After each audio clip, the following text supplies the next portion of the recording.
ನಾ ಕೈ ಬಿಡೆನು, ನಾ ಕೈ ಬಿಡೆನು. ಆ ಮಾತು ಹೇಳಿದನಲ್ಲ, ತಾ ಹೇಳಿದನಲ್ಲವೇ. Praise the lord. ಏಸು ಕೈಬಿಡನು ದೈವಿಕ ಸಂದೇಶಕ್ಕೆ ನಿಮ್ಮೆಲ್ಲರನ್ನ ಸ್ವಾಗತಿಸ್ತೇನೆ. ನೀವೆಲ್ಲರೂ ಆರೋಗ್ಯವಾಗಿದ್ದೀರಾ, ಕ್ಷೇಮವಾಗಿದ್ದೀರಾ ಎಂಬುದಾಗಿ ನಾನು ನಂಬುತ್ತೇನೆ.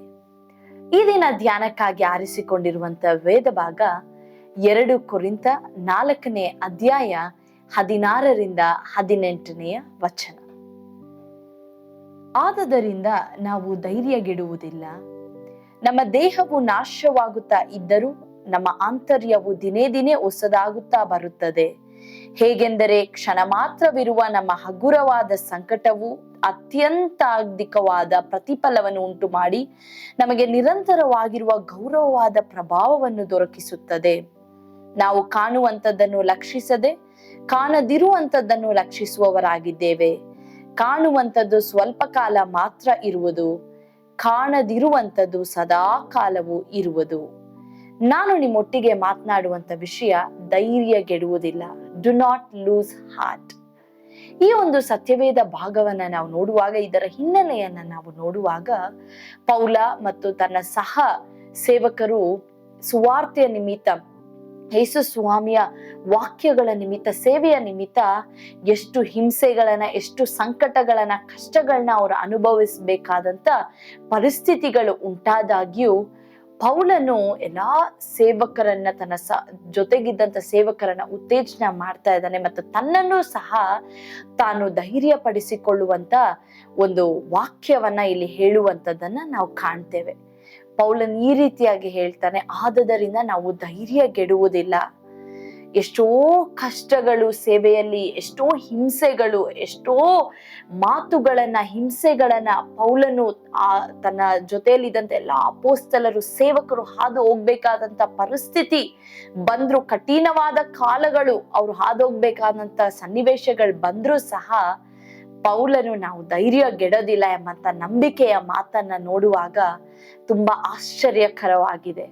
ಯಾಕೆ ಧೈರ್ಯಗೆಡೋದಿಲ್ಲ ಎಂಬುದಾಗಿ ಪೌಲನ್ ಹೇಳ್ತಾ ಇದ್ದಾನೆ ಎಂಬುದಾಗಿ ನಾವು ನೋಡುವಾಗ, ಈ ಒಂದು ದೇಹ ಶಾರೀರಿಕವಾಗಿ ನಾಶವಾಗ್ತಾ ಇದ್ರು ಪರಲೋಕದಲ್ಲಿರುವಂತ ಆ ಮಹಾ ಪದವಿಯನ್ನ, ಆ ಭಾಗ್ಯಕರವಾದ ಆ ಮಹಿಮೆಯ ಪ್ರಭಾವವನ್ನು ಯೋಚನೆ ಮಾಡಿ ನೋಡುವಾಗ, ಈ ಲೋಕದಲ್ಲಿ ಅನುಭವಿಸ್ತಾ ಇರುವಂತ ಕಷ್ಟಗಳು, ಸೇವೆಯ ನಿಮಿತ್ತವಾಗಿ ಪೌಲನ್ ಹಾದು ಹೋಗ್ತಾ ಇರುವಂತ ಹಿಂಸೆಗಳನ್ನ ನೋಡುವಾಗ ಇದು ಬರೀ ಕ್ಷಣ ಮಾತ್ರ ಎಂಬುದಾಗಿ ಪೌಲನ್ ಹೇಳ್ತಾ ಇದ್ದಾನೆ. ಎಷ್ಟೊಂದು ಅದ್ಭುತವಾದ ಮಾತುಗಳು ಅಲ್ವಾ ಪ್ರಿಯ ದೇವರ ಮಕ್ಕಳೇ.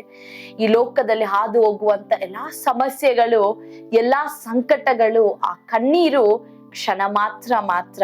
ಆದ್ರೆ ಪೌಲನು ಹೇಳ್ತಾ ಇದ್ದಾರೆ, ನಾವು ಓಡುತ್ತಾ ಇರುವುದು ಯಾವುದಕ್ಕಾಗಿ? ಸದಾ ಕಾಲವು ಇರುವಂತ ಆ ಕಾಣದಿರುವಂತದಕ್ಕಾಗಿ ನಾವು ಓಡುತ್ತಾ ಇದ್ದೇವೆ. ಯಾಕೆಂದ್ರೆ ನಮ್ಗೆ ಅತ್ಯಂತಾಧಿಕವಾದ ಒಂದು ಪ್ರತಿಫಲ ಉಂಟು ಮಾಡ್ತಾರೆ ಯಾರು? ದೇವರು. ನಿರಂತರವಾಗಿರುವ ಗೌರವವಾದ ಪ್ರಭಾವ ದೊರಕುತ್ತದೆ ಎಂಬಂತ ಒಂದು ನಂಬಿಕೆ, ಒಂದು ಗುರಿಯಿಂದ ಪೌಲನು ಈ ಲೋಕದಲ್ಲಿ ಅನುಭವಿಸ್ತಾ ಇರುವಂತಹ ಹಿಂಸೆಗಳು, ಈ ಲೋಕದಲ್ಲಿ ಅನುಭವಿಸ್ತಾ ಇರುವಂತಹ ಸಂಕಟಗಳನ್ನ ಕ್ಷಣ ಮಾತ್ರ ಎಂಬುದಾಗಿ ಎನಿಸುವಾಗ ಅದು ಆತನಿಗೆ ಬಹಳ ಹಗುರವಾಗಿರುತ್ತೆ. ಆ ಸಂಕಟ ಬಹಳ ಹಗುರವಾಗಿರುತ್ತೆ, ಬಹಳ ಸಿಂಪಲ್ ಆಗಿರುತ್ತೆ.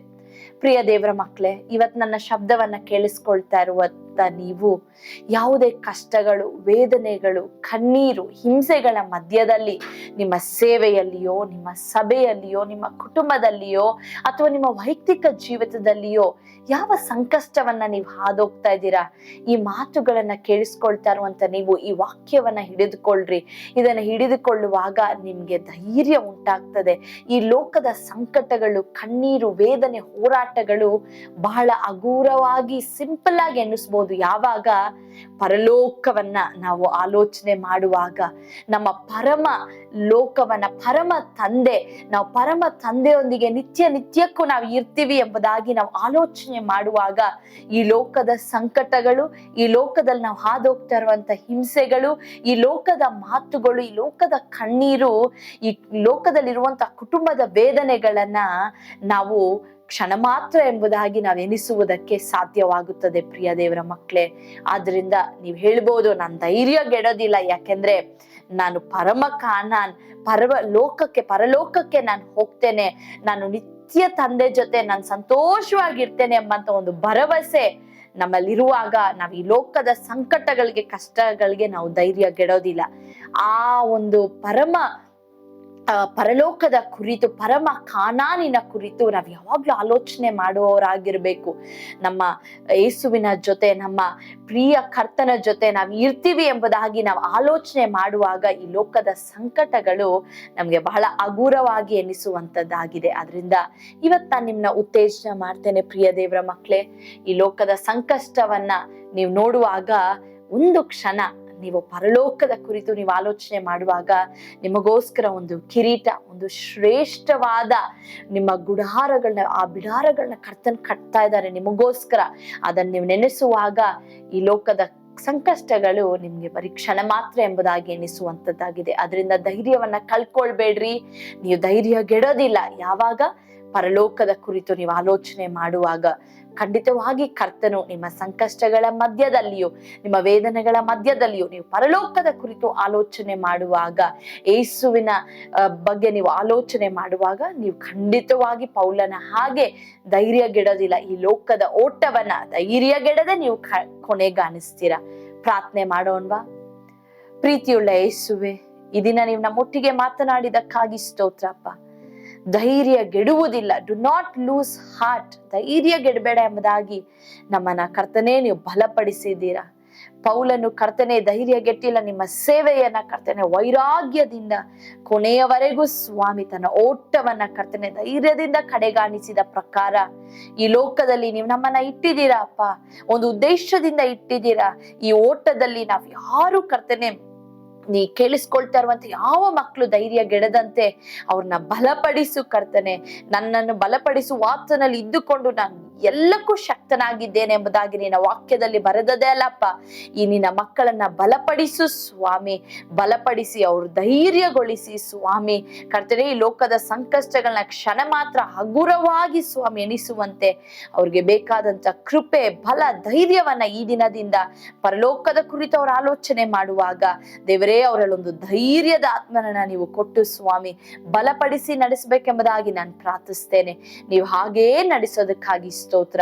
ಎಲ್ಲಾ ಘನಮಾನ ಸ್ತುತಿ ನಿಮಗೆ ಸಲ್ಲಿಸುತ್ತಾ ಯೇಸುವಿನ ಹೆಸರಿನಲ್ಲಿ ಪ್ರಾರ್ಥಿಸಿ ಬೇಡಿ ಹೊಂದಿದ್ದೇವೆ ನಮ್ಮ ತಂದೆಯೇ, ಆಮೇನ್. ಕರ್ತನು ತಾನೇ ನಿಮ್ಮೆಲ್ಲರನ್ನ ಆಶೀರ್ವದಿಸಲಿ. ರಿಮೆಂಬರ್, ಯೇಸು ನಿಮ್ಮನ್ನ ಕೈ ಬಿಡನು.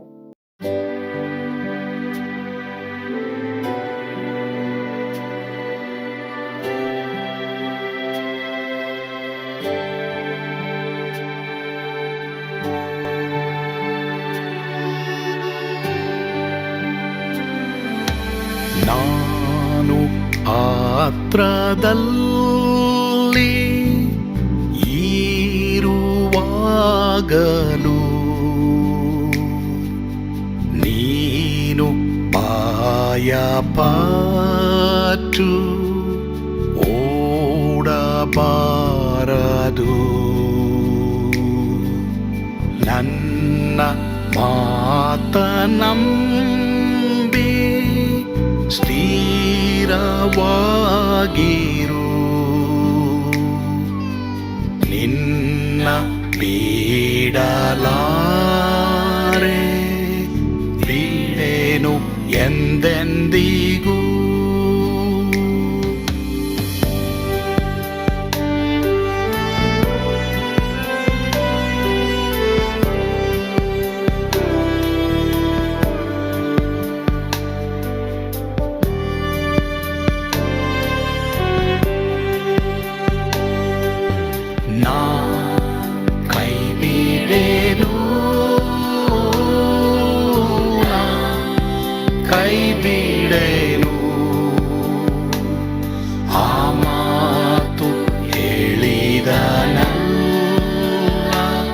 ತಾ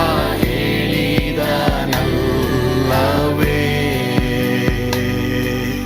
ನಾ ಕೈ ಬಿಡೆನು ನಾ ಕೈ ಬಿಡೆನು ಆ ಮಾತು ಹೇಳಿದ ನನ್ನ ತಾ ಹೇಳಿದ ನಲ್ಲವೇ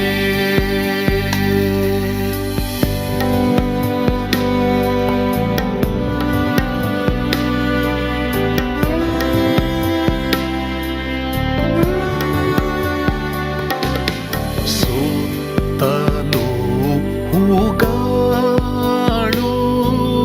ಬಾಡಿ ಹೋದರು ಮೇಲೆ ಸ್ವರ್ಗದೋಳು ಬಾದಲಾಗದು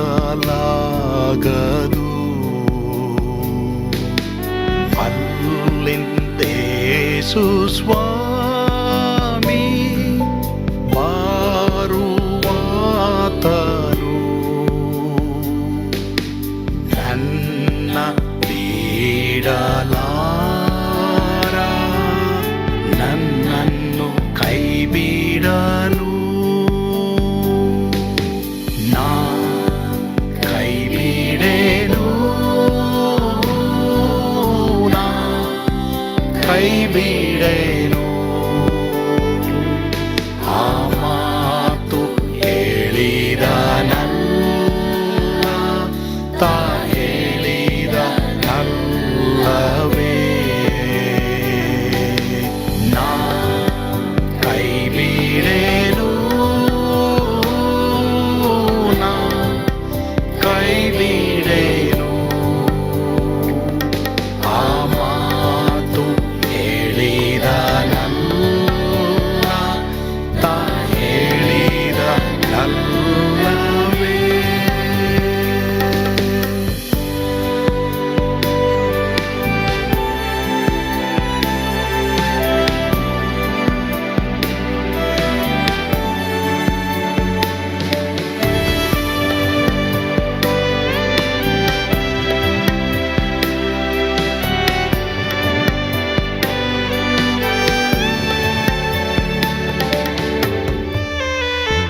ಮುಂದೆ ಬಾವು ಕಷ್ಟ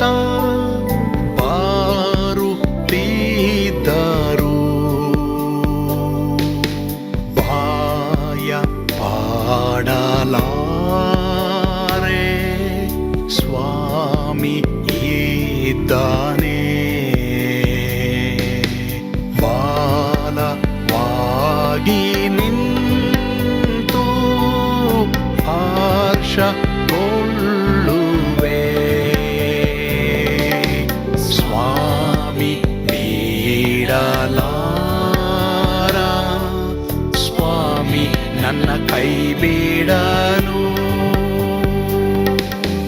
ನಾ ಕೈ ಬಿಡೆನು ನಾ ಕೈ ಬಿಡೆನು ಆ ಮಾತು ಹೇಳಿದ ನಲ್ಲ ತಾ ಹೇಳಿದ ನಲ್ಲವೇ ನಾ ಕೈ ಬಿಡೆನು ನಾ ಕೈ ಬಿಡೆನು ಆ ಮಾತು ಹೇಳಿದ ನಲ್ಲ ತಾ ಹೇಳಿದ ನಲ್ಲವೇ ತಾ ಹೇಳಿದ ನಲ್ಲವೇ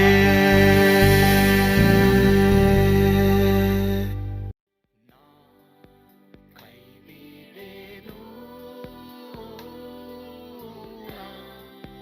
ಕೈ